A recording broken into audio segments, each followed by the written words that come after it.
Now, one of those runners was News Channel 5's very own reporter, Chris Conte. He finished just 10 minutes before that first bomb went off. Yeah, thankfully both Chris and his family all okay. And Chris joins us live now on the phone from Boston. And Chris, I know I sent a message to you yesterday. So many of us did. We're glad you're safe. Tell us what it must have been like up there.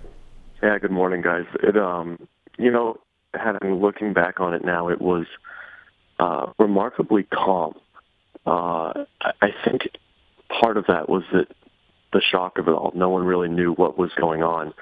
I had just passed that area maybe 5 or 10 minutes before and was kind of in the corral area waiting to get my medal and my some water.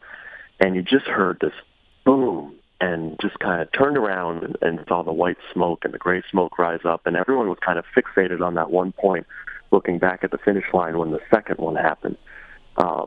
And it was surreal. And no one was really screaming where I was or running, because I think, like I mentioned, I think everyone was just in shock and no one really knew that anything was wrong. People really thought that this was just part of the celebration, that it was maybe a cannon going off or some type of a speaker had blown out or something had backfired.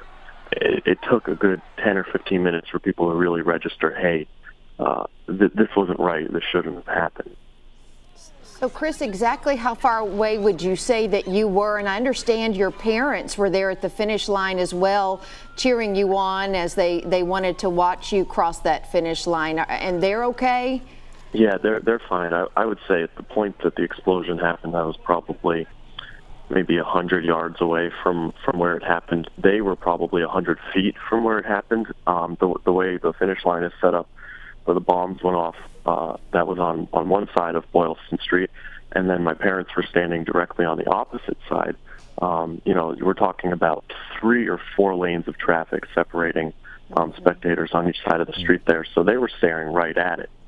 They were actually waiting for another friend of mine to come by, who I was also waiting for, thinking might be in that area. And so when the first one went off, they kind of grabbed each other and started to say, well, we got to find Chris. And then when the second one went off was when I think everyone really started to quickly try to clear out of that area and get to some place that they thought would be safe. Chris, I know you're a runner and you participated in the Boston Marathon before. This is such a special event for not only you, but for so many people around the globe even. You must be feeling what I think a lot of people feel, probably on a much deeper level: frustration, anger, resentment, hurt. Can you express any of that? Put it into words for us. It's awful.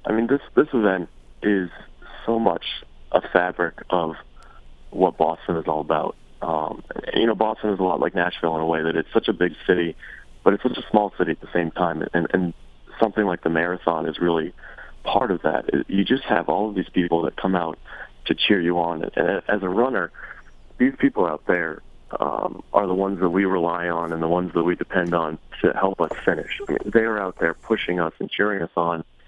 And for someone to do this to them is unfair. It's unfair. This just as easily could have been my parents or my friends or my family, standing there.